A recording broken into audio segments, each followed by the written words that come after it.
Good morning students. आज की class में हम लोग डिस्कस करेंगे energy of an electrons in orbit. Last class में हम लोगों ने वेलोसिटी और रेडियस को कैलकुलेट किया था। आज की क्लास में हम करेंगे energy of an electron in orbit. किसी भी ऑर्बिट में जो इलेक्ट्रॉन है उस इलेक्ट्रॉन का जो कंप्लीट एनर्जी होता है वो समेशन होता है किसका? Kinetic energy, kinetic energy and potential energy.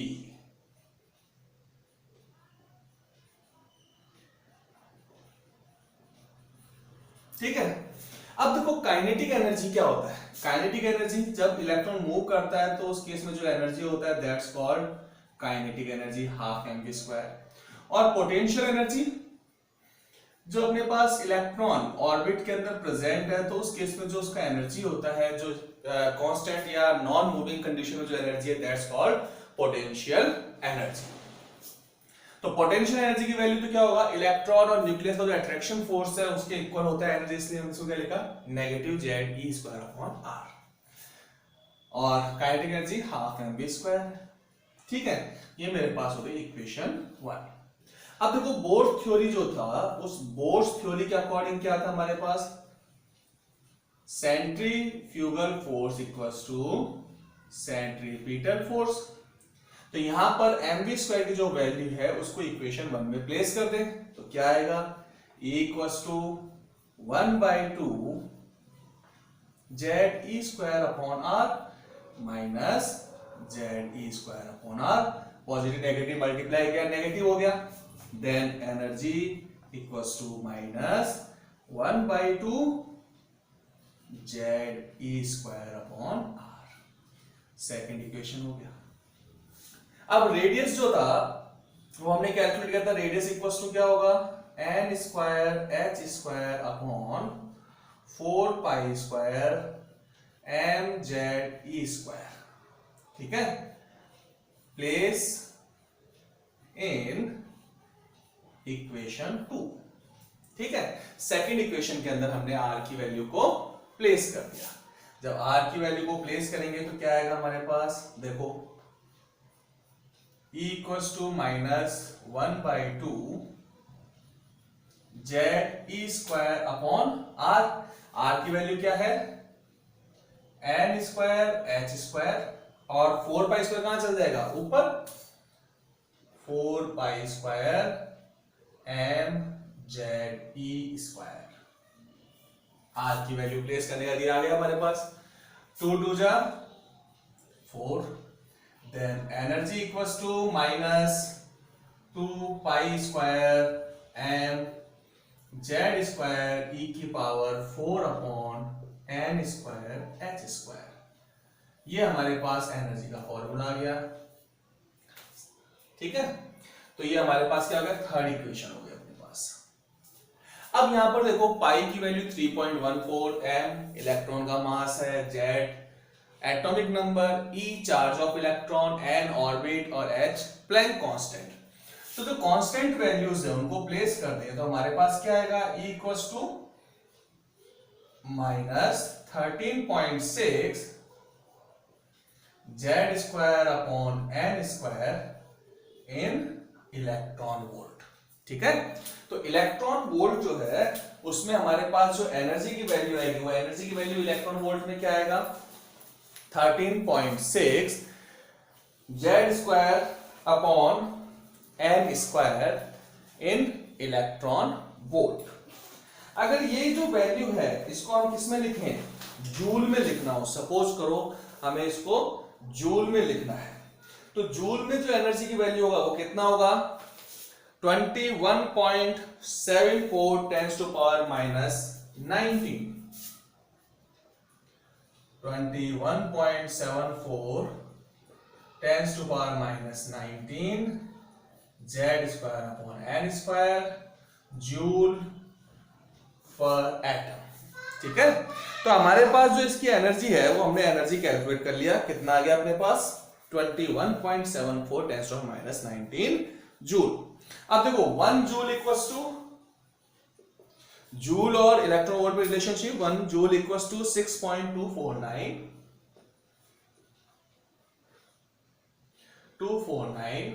Multiply 10 to power 18 electron volt 2419। ठीक है, अगर सपोज जूल है, इसको हम किस में कन्वर्ट करें आगे अपने पास, अगर किलो कैलोरी में लिखना है तो हमारे पास वैल्यू क्या आएगा, E equals to minus 313.6 Z square upon N square, kilocalorie per mole, ये वैल्यू आ गया किलो कैलोरी पर मोल। ठीक है, और 1 electron volt equals to 23.06 kilocalorie per mole. ठीक है, तो यूनिट को इस तरह से हम एक दूसरे में चेंज करें। अगर मान लो इसको केवल जूल में लिखना है, किलो जूल पर मोल में लिखना है, तो कितना होगा, energy equals to minus 1312 Z square upon N square in kilo joule per mole. तो हमारे पास ये सब क्या है, एनर्जी के फॉर्मूले आ गए, जिसमें एनर्जी की हमने कैलकुलेटिव वैल्यूज लिखी है, अलग अलग यूनिट्स यूज में ले हम, तो उन यूनिट्स के अकॉर्डिंग हमने यहां पर इनके फॉर्मूले लिखा है। ठीक है, क्लियर है अपने पास ये चीज। तो एनर्जी ऑफ इलेक्ट्रॉन हमने कैलकुलेट कर लिया। अब देखो यहां पर एक रिलेशनशिप की बात करें तो मेरे पास क्या आया था, -1/2 Z E square upon R, और जेड ई स्क्वायर जो है वो क्या है, पोटेंशियल एनर्जी। तो मैं यहां पर क्या लिख सकता हूं, एक और रिलेशन लिख सकता हूं, E equals to 1/2 potential energy. ठीक है, या यूं लिखते हैं अपन, potential energy equals to 2 multiply energy of electron. तो ये सब क्या हमारे पास एनर्जी का रिलेशन आ रहे हैं। ठीक है, ये रिलेशंस हम लोगों को पता होना चाहिए। क्लियर है, तो ये हमने टॉपिक क्या किया, energy of electron in orbit.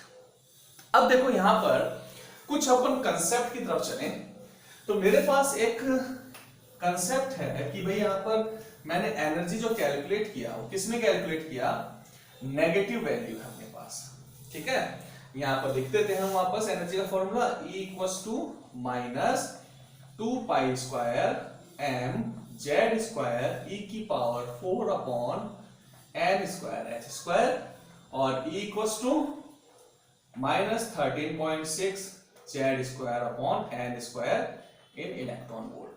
ठीक है, दो फॉर्मूले हम लेके चल रहे हैं, ज्यादातर इलेक्ट्रॉन वोल्ट या जूल पर एटम जो है उसी के अंदर हमारे पास फॉर्मूले या न्यूमेरिकल प्रॉब्लम्स आती हैं। अब देखो हमने क्या कहा कि यहां पर अगर रिलेशन लिखें, जैसे हमने रेडियस और वेलोसिटी कर लिया, अगर मैं यहां पर ये कह दूं कि z इक्वल्स टू कांस्टेंट, अगर z की वैल्यू कांस्टेंट है तो उस केस में एनर्जी जो है वो किस पे डिपेंड करेगा, n के ऊपर। ठीक है, तो यहां पर प्रोपोर्शनल टू नेगेटिव साइन हटाए तो क्या आएगा, 1/n स्क्वायर आएगा अपने पास, कि अगर अपने पास नंबर ऑफ ऑर्बिट इंक्रीज होगा तो एनर्जी क्या होगा, डिक्रीज होगा। बट आगे क्या है, नेगेटिव साइन है, और नेगेटिव साइन होता है तो रिलेशन हमेशा क्या हो जाता है, अपोजिट, यानी जो n अभी तक रिवर्स प्रोपोर्शनल था वो किस फॉर्म में आएगा, प्रोपोर्शनल के फॉर्म में आएगा। तो क्या लिखें, E1 upon E2 equals to n1 square upon n2 square. ऐसे अगर मैं यहां पर क्या लिख दूं, n इक्वल्स टू कांस्टेंट, तो अब क्या आएगा, E proportional to minus Z square यानी 1 अपॉन जेड।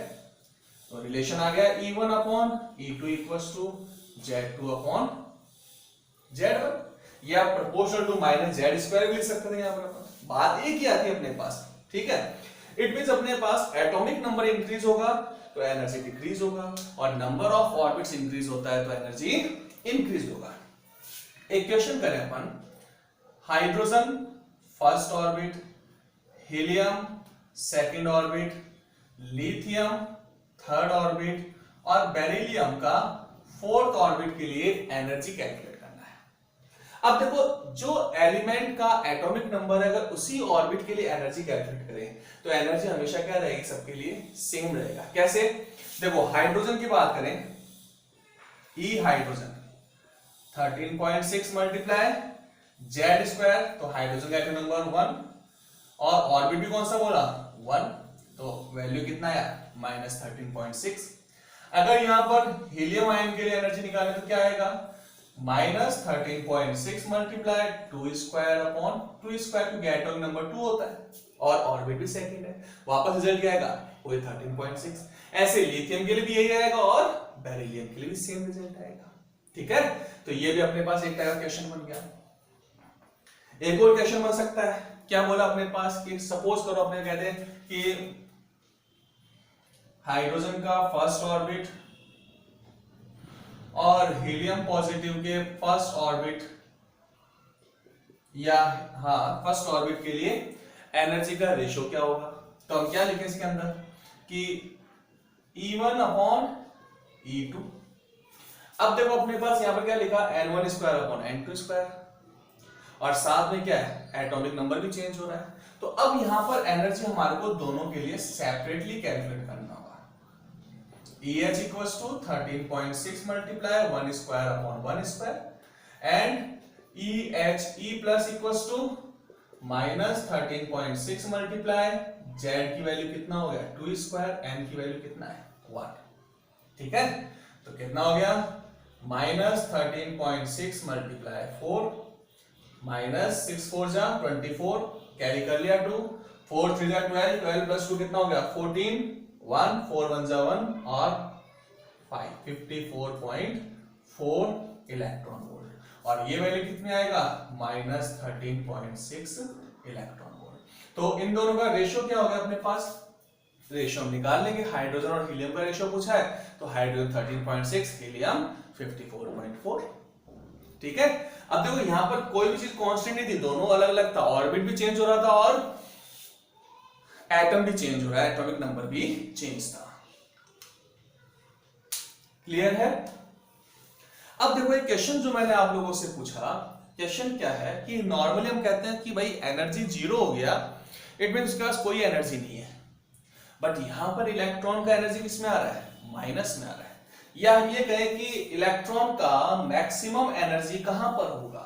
ठीक है, क्योंकि n के साथ प्रोपोर्शनल है, जैसे n की वैल्यू जो है वो इंक्रीज होता है, एनर्जी भी इंक्रीज हो रहा है। ठीक है ना, तो जो मैक्सिमम एनर्जी होता है वो कहां पर होगा, इन्फिनाइट पे होगा। ठीक है, इन्फिनाइट पे मैक्सिमम एनर्जी होता है, और वो मैक्सिमम एनर्जी की वैल्यू कितना होता है 0। इन्फिनाइट पे मैक्सिमम एनर्जी और वो एनर्जी कितना है 0 है। क्यों? क्योंकि यहां पर तो एनर्जी किसमें चल रहा है नेगेटिव में। तो भाई पॉइंट ये आया कि जब इलेक्ट्रॉन के पास एनर्जी नेगेटिव में है, इलेक्ट्रॉन के पास एनर्जी 0 से भी कम जा रही है, तो ये इलेक्ट्रॉन रिवॉल्व कैसे करता है। तो देखो इसका मींस क्या है, यहां पर हम लोग क्या करते हैं, कभी क्वेश्चन पूछे तो कोई क्या कहेगा अरे सब चार्ज को रिप्रेजेंट कर रहा है, अरे एनर्जी चार्ज के साथ रिप्रेजेंट थोड़ी होती है। ठीक है, कोई कहेगा कि नेगेटिव वैल्यू ऐसे शो कर रहा है कि वैल्यू था। ठीक है, तो ऐसा नहीं है, ये नेगेटिव क्या बता रहा है, नेगेटिव बताता है कि मैक्सिमम के कंपैरिजन में कितना स्टेबल है। मैक्सिमम एनर्जी कितना है 0, कहां पर है इन्फिनाइट पे है। तो जब इलेक्ट्रॉन इन्फिनाइट पे होगा, ठीक है, तो उसके कंपैरिजन में अगर इलेक्ट्रॉन फर्स्ट ऑर्बिट में है तो वो कितना ज्यादा स्टेबल होगा, तो वो एनर्जी क्या है -13.6। यहां पर जो नेगेटिव साइन आ रहा है, नेगेटिव एनर्जी आ रहा है, वो 0 के कंपैरिजन में, 0 के रेस्पेक्ट में कितना ज्यादा स्टेबल है वो बता रहा है आपको। ठीक है, कि हमारे पास इन्फिनाइट पे इलेक्ट्रॉन होता तो उसके कंपैरिजन में अगर फर्स्ट ऑर्बिट में या सेकंड ऑर्बिट में है तो उसकी कितनी ज्यादा स्टेबिलिटी होती है एनर्जी के अंदर। तो एनर्जी की स्टेबिलिटी को रिप्रेजेंट कर रहा है कि 0 के कंपैरिजन में इतना ज्यादा स्टेबल है इस ऑर्बिट के अंदर, इसलिए यहां पर साइन क्या आता है नेगेटिव साइन आ रहा है। तो ये नेगेटिव साइन जो है वो कोई साइन नहीं है, कोई चार्ज नहीं है, वो क्या कर रहा है रेस्पेक्टेड स्टेबिलिटी को इंडिकेट कर रहा है कि इन्फिनाइट के रेस्पेक्ट में इस ऑर्बिट में इलेक्ट्रॉन इतना ज्यादा स्टेबल है, इसकी एनर्जी इतना कम है, इसलिए इसकी स्टेबिलिटी इससे ज्यादा है। ठीक है, तो रेस्पेक्टेड स्टेबिलिटी को रिप्रेजेंट करता है नेगेटिव साइन। क्लियर है ये पॉइंट अपने पास? ठीक है, अब देखो आज हम केवल एनर्जी के बेस पे ही सारे क्वेश्चंस कर रहे हैं अपन। अब एक पॉइंट और आया अपने पास, एक होता है एक्साइटेड। ठीक है, एक्साइटेड का मतलब क्या है अपने पास कि हमने इलेक्ट्रॉन को किसी ऑर्बिट में था उससे अदर ऑर्बिट के अंदर एक्साइटेड कर दिया। सपोज हम कहते हैं कि electron of hydrogen in ground state excited in third orbit by absorbing energy। ठीक है, calculate absorbing energy of hydrogen. अब देखो भाई यहां पर क्या है, इलेक्ट्रॉन ग्राउंड स्टेट यानी इलेक्ट्रॉन अपनी नॉर्मल कंडीशन है, और हाइड्रोजन में इलेक्ट्रॉन किसमें होता है? फर्स्ट ऑर्बिट में होता है। ठीक है, तो वो क्या होता है, उसकी ग्राउंड स्टेट होती है। उससे हमने उसको एक्साइटेड करके कहां भेज दिया? थर्ड ऑर्बिट में भेज दिया। तो अब बताओ उसने कितना एनर्जी एब्जॉर्ब किया। तो यहां पर हम क्या करेंगे, जो बोर्स का थर्ड थ्योरम था हमारे पास, एब्जॉर्बिंग और emitting energy equals to higher energy state and lower energy state, E2 minus E1। ठीक है, अब E1 क्या है? ग्राउंड स्टेट का एनर्जी है। तो हमने कहा कि फर्स्ट स्टेट में जो एनर्जी था वो कितना है? 13.6 multiply 1 square upon 1 square equals to minus 13.6 electron. ठीक है, दूसरा हमने क्या कहा? हायर एनर्जी माइनस 13.6, एटम तो वही हाइड्रोजन है बट ऑर्बिट कौन सा हो गया? थर्ड ऑर्बिट हो गया। तो माइनस 13.6 डिवाइडेड बाय 9 कितना आएगा? 9 1 जा 9, 4 आ गया, कैरी कर लिया, 9 5 जा 45, 16 हो गया, 45 1 रह गया अपने पास, और 9 1 जा 9, 1.51 इलेक्ट्रॉन वोल्ट। ठीक है, अब हमारे पास कितना एनर्जी एब्जॉर्ब किया उसने? Delta E equals to E2 minus E1। तो E1 की वैल्यू जो है माइनस 13.6 थी, माइनस माइनस क्या हो गया? प्लस हो गया। तो प्लस 13.6 में से 1.5 को लेस कर दे तो कितना आ जाएगा? 6 में से 1 को लेस किया 5। ठीक, यहां कितना आपने, सॉरी यहां 0 आ गया। 10 में से 1 को लेस किया 9। ठीक, 5 से 5 कैंसिल हो गया 0, 3 में से 1 को लेस किया 2, तो 12.09 इलेक्ट्रॉन वोल्ट जो एनर्जी है वो उसने क्या किया? एब्जॉर्ब कर लिया। ठीक है, तो ये हमारे पास एब्जॉर्ब हो गया। ऐसा ही क्वेश्चन और आता कि electron ionize from first orbit of hydrogen. देखो वर्ड आयोनाइज्ड का मींस क्या होता है कि इलेक्ट्रॉन को कंप्लीटली रिमूव कर दिया हमने। आयोनाइजेशन एंथैल्पी, आयोनाइजेशन एनर्जी क्या होता है? किसी भी एटम में आउटर मोस्ट ऑर्बिट में जो लूजली बाइंडेड इलेक्ट्रॉन होता है उसको रिलीज करने के लिए जो एनर्जी की रिक्वायरमेंट है दैट्स कॉल्ड आयोनाइजेशन एनर्जी। तो हमने क्या कहा कि इलेक्ट्रॉन जो है फर्स्ट हाइड्रोजन के फर्स्ट ऑर्बिट में है, उसको हमने क्या कर दिया? आयोनाइज कर दिया, यानी उसको रिलीज कर दिया एटम में से। जब आयोनाइज करते हैं तो इलेक्ट्रॉन कहां चल जाएगा? इन्फिनाइट में चल जाएगा। तो हमारे पास delta E equals to E2 minus E1। E2 क्या है? इन्फिनाइट है, और इन्फिनाइट का एनर्जी कितना होता है? 0। और E1 क्या है? ग्राउंड स्टेट की एनर्जी, अभी कैलकुलेट किया, कितना आया? Minus 13.6 electron volt. तो डेल्टा E जो आयोनाइजेशन एंथैल्पी है हाइड्रोजन का वो कितना आएगा? 0 minus 13.6 equals to 13.6 electron volt. तो एक्साइटेड का क्वेश्चन आ जाए या आयोनाइजेशन का क्वेश्चन आ जाए, दोनों क्वेश्चन को हम यहां पर सॉल्व कर सकते हैं इजीली। ओके, तो ये था हमारे पास आज का टॉपिक, जिसमें हम लोगों ने एनर्जी को कैलकुलेट किया है, उससे रिलेटेड जो हमारे पास क्वेश्चंस थे उन क्वेश्चंस को हमने सॉल्व किया है। नेक्स्ट क्लास में हम करेंगे हाइड्रोजन स्पेक्ट्रम।